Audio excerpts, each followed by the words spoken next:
But the response wasn't great, was it? No, it was heartbreakingly defiant, really. They mocked his prophets and despised his words and misused his prophets. That's the language used. It sounds so deliberate, not just ignoring, but actively mocking and despising. Exactly. And what's truly compelling here is that this wasn't, an isolated incident, a single lapse, or just a momentary rebellion.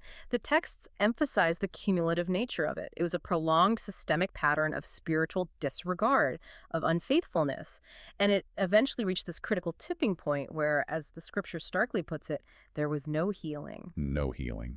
Wow, that's incredibly final. It is, and it makes it profoundly clear that the destruction that followed wasn't just, say, a military defeat at the hands of the Babylonians, who were a superpower at the time. It was framed as a direct, inescapable consequence of their deep spiritual disconnect, their unfaithfulness.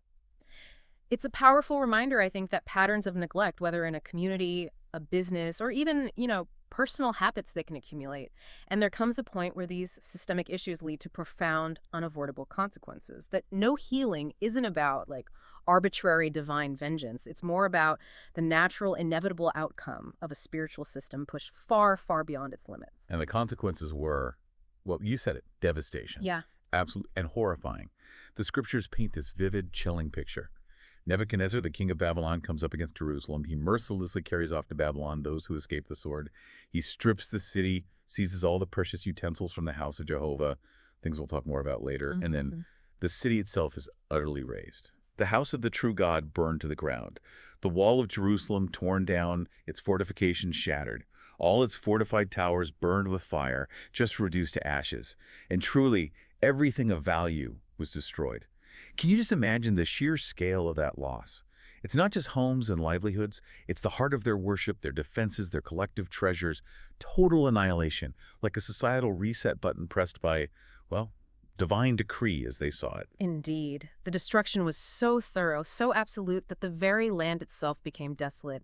It mirrored the spiritual void left by the people's actions. And here's a crucial detail, one that often gets overlooked but holds immense theological weight. The text says the land observed its Sabbaths during those 70 years of desolation. Observed its Sabbaths. What does that mean exactly? Well, it wasn't just a coincidence. It was seen as a direct, precise fulfillment of Jeremiah's prophecy. He foretold that the land will lie desolate for 70 years, specifically to make up for the many Sabbaths, the commanded days of rest that the Israelites hadn't observed over the centuries. That was a fundamental divine command they had neglected. Ah, okay, so the 70 years wasn't arbitrary, it was tied to their past actions. Exactly.